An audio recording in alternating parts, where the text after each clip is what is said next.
Hey guys, welcome to this week's Tuesdays with Terica. We're going to be speaking with Kay Tribble with Pinnacle Family Services. We're talking about foster care. Stick around. I hope you enjoy.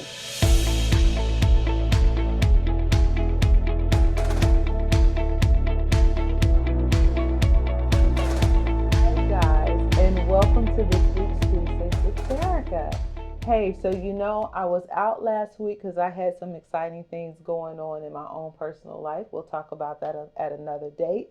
But as you can see, Miss Kay is back with us, and we are talking about something completely different than we did before. This is Kayasha Tribble, and Kayasha, Miss Kay, is actually going to be talking to us today about foster parenting. How about that? Yes. I am so grateful that you shared a different part of your life from when we first had our interview before, because I think this is something that can resonate with everybody. A lot of people have children, or if they don't have children, they're helping somebody with their Right. children. So it really is a pertinent part in our society right now. So when you think about fostering, what is the first thing that you would like to project to the people when they're thinking about fostering? Because maybe somebody doesn't really know the definition of what it, I guess, specifically means. We Okay. have our own personal ideas, but what is that? Okay. So I would say, try it out for yourself. A lot of times people kind of base their thoughts on fostering based off of the experiences of other families, Mm-hmm. and that their experience may not be your experience. Some people do have negative experiences, but that doesn't last for a long time. So I would say try it out for yourself. You can always start out with like a respite foster home, and we can talk about what that is in just a little while, just to kind of see if that's something that you'll be interested in for like more long term placements. Mm-hmm. Um, and just see for yourself, and don't base your thoughts off of what others have went through. So what she's trying to say is don't judge it Yes. until you actually have an opportunity to experience it, because what this is an opportunity to help a child that may have some situation going on in their life. It may be a family situation, it may be a medical situation. Most of the time, I would say it is financial. Would you not say that there are some financial challenges to where a lot of the kids are having to be placed with someone that can actually care for them? Yeah, I would say that Mm-hmm. socioeconomic status definitely is a big role in why kids end up in foster care. A lot of times their bio parents just don't have the means to Mm-hmm. properly care for them, and so they end up falling, in the cracks, and they end up in foster care because, it's a more of a neglectful situation. Not all kids that are in foster care have been abused Right. physically, but sometimes it's just a matter of they need a safe and stable home Yes. to live in, while their parents are able to work towards being more financially stable. And when you say they need a stable place, adults need a stable place Hmm. too. Yes. As adults, we go through life situations as well. We need that safe place as well, but we're not talking about you guys. We're talking about the babies. How many kids do you think are currently in the system? So right now in South Carolina, there are roughly about 3,300 children that are in foster care. Mm-hmm. So within that 3,300 children, you do have to account for children that are removed from their homes and placed with other family members. Some of those kids are placed in group homes, and then the remainder of the kids are placed in foster homes. And there Oh, are a good amount of children that they can't find foster homes for. So sometimes they end up, sleeping in like the DSS office for the night because wow. there's a lack of homes that are willing to accept, particularly older children. Mm-hmm. So that is a great need for foster care families that are willing to accept older children. Between right now in South Carolina, there's about 750 children that are within the age of 13 to 17 that need foster homes. Wow. Mm. Do you think, I had another question that I was going to ask, but I want to kind of hop in right here. Do you think it's harder or more difficult for the 13 to 17 to be able to? I'm sure most people come to you guys wanting smaller children, Mhm. babies, toddlers, that type of thing. But even if there is a family that would place a 13 to 17-year-old, how difficult is it for that 17, 13, 14, 15-year-old to really accept love? Because, they've gone a long time, some of Yeah. them, without it. So how difficult is it for them to kind of switch back? It really just depends on the situation and as to why they came into care. Okay. We have some children that have been in and out of foster care, so they're in a sense more like used to being in different foster homes and group homes. So it's a little bit less traumatic for them. While it is still traumatic, it's a little bit less compared to a child who was just removed from their home just in the middle of the night due to, there may have been a domestic dispute in the home, and officers were called and they had to remove the children from the home. Those children, I feel like they have a little bit of a more difficult time adjusting than compared to a child that has, been in foster care before and they kind of know what to expect. Wow, it's hard to believe that our kids would have to think of this as the normal. Yeah.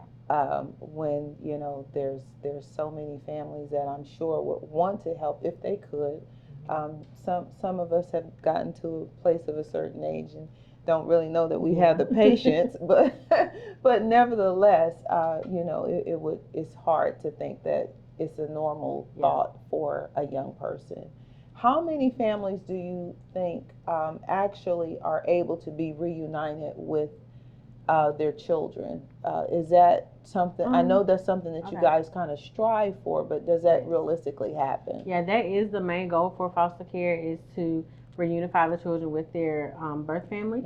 So whether that be their birth parents or a grandparent or an aunt or a cousin, that's our main goal, is to get them back with their family. So I would say about the statistics show that 49% of the children that enter into foster care do end up going back home with a family member. But then that still leaves another 51% that are still in foster care and need more, safe and loving homes.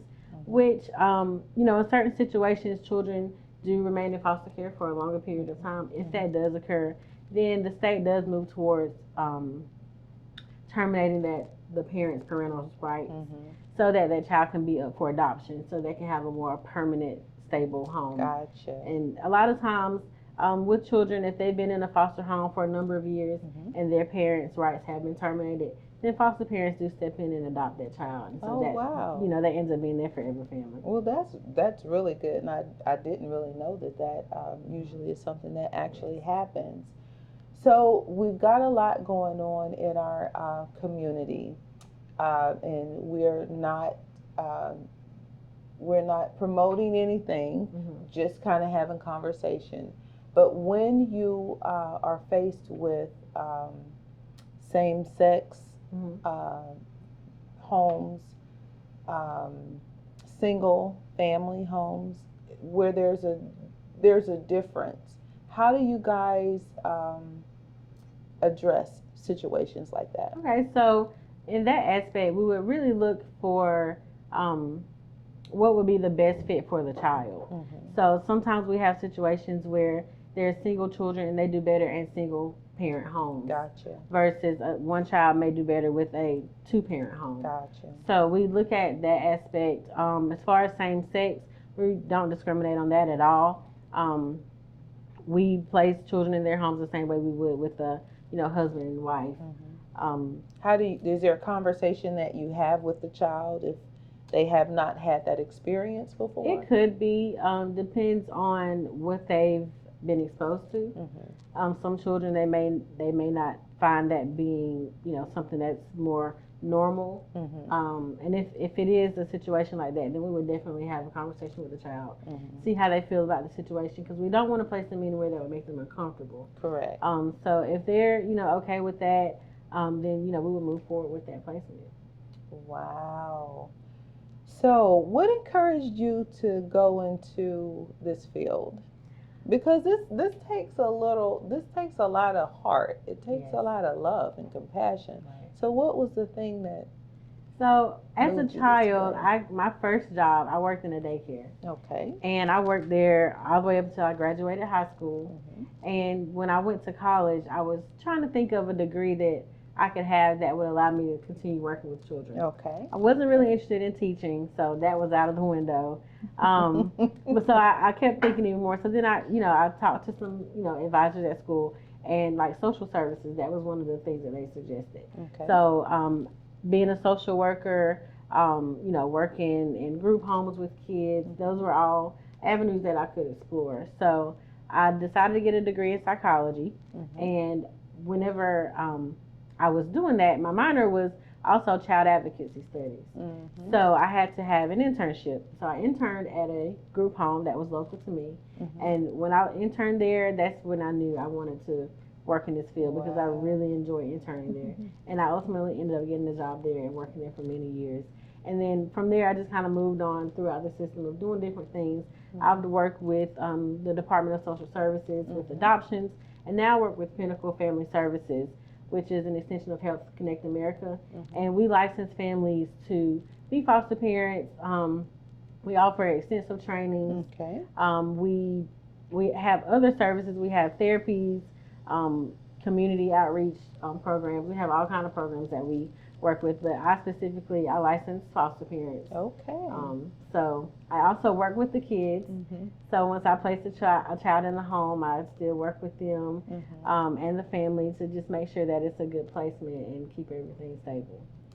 So at the end of the day, if you've had a stressful day, how do you go from such great emotions to now releasing and having some sanity back? Yeah, really, I just I've been doing it for so long. I would say that I know what to expect. So there are situations where there's something that may blow my mind, and that right there would weigh a little bit more heavily on me. But I just decompress. I just stay at home, watch my favorite TV show, drink some wine or some coffee. I love chai lattes. I drink that too. So that's just really what I do. Just take my mind off of it and do what I like to do that is relaxing. Regroup and get back to it the next day, right? Yeah. Or if you get a call, because I'm sure sometimes you get a call in the evening or over in the night. That happens sometimes, but luckily the agency I work for, we distribute that out pretty evenly, so gotcha. That helps with that work-life balance. So we were talking about the 17-year-olds. So we have the 17-year-olds. They're aging out at 18. Is that correct? Actually, 21. Really? They can sign themselves out at 18 if they would like, but if they would like to remain in care, they can stay until the age of 21. I did not know that. Do you find that they are more prepared for the world, for life, for all of the experiences? Yeah, we definitely work with older kids with transitional living services so that we can prepare them for that, the grown-up world. There's a lot of programs that the Department of Social Services offers for older children in foster care. They have a lot of funds that are available for them. So they can help assist with the cost of, college. If they have a job interview, they'll assist with like a professional outfit to go. Oh, good. If they need a uniform for work, they'll assist with that. There's a lot of resources out for children in foster care, particularly older children, because they are trying to prepare them to be out on their own. Because it's not easy. It's not. It's not easy when you have a two-parent household. I can't imagine. So I guess this is kind of a question that I'm going to ask that is not always pleasant. But if there was a family or someone that saw something, they wasn't quite sure if it was abuse or neglect or however it may be to them in their mind, how do they go about getting the proper help or connection for that child? Okay. So they would go to the DSS website, and on the bottom of the page, they'll have a number that you can report child abuse to. That number you can call anonymously if you don't want to be, identified, and you can simply ask that person that you talk to, is this something that would raise a concern to where that child would need to be, if there's an intervention that needs to be taking place there. That person would definitely help you And if it is a situation that rises, to DSS's, level that they will need to intervene, then they'll let you know and they'll step in and take it from there. Wow, you hope that never happens, but realistically, Yeah. sometimes I'm sure it does. Yeah, sometimes like I can just be riding down the street and I look over and there's like a 3-year-old sitting in the front seat riding with no seatbelt, and that infuriates me. And so, I mean, all I can do there is call and maybe report like a tag number, but even with that, at least I feel like I did my due diligence to try to help that child. And that was going to be my next question. If you could change things, the way that the system works, what would you do to try to implement some new things or some different ideas to kind of help things flow a little easier? Well, for right now, there are a lot of resources for families. Like one area of DSS is family preservation. So if there's a situation where they see that there's a family that is on the brink of it being child abuse or neglect, they'll step in and offer services to that family so that way, it doesn't rise to that level. So just having more programs like that, making that more accessible to the communities, just making it easier for families to utilize those resources, I think that would definitely help. And if someone wanted to participate in being a foster parent, what are some of the things that they would need to know and how to get started? Okay, so with my agency, with Pinnacle Family Services, you would reach out to one of our recruiters, so that would be myself or my coworker, and I can provide that contact information later. And just let us know that you're interested in being a foster parent. So we'll chat with you. We'll invite you to our info session that we have virtually twice a month. And during that info session, we'll talk about all of the things that are required for you to be a foster parent. If after you've attended the info session, you're still interested, then we're going to extend the application to you, submit the background checks, and that'll pretty much get you slow rolling and started on the path of being a foster parent. We are a therapeutic foster care agency. So and what does that mean? So with therapeutic children that are in foster care, these children have just pretty much endured a little bit more trauma compared to your typical child. So they may need more resources, more therapies, more love and care. There's different levels to therapeutic, just depending on the child's, like if they have certain behaviors that need addressing more.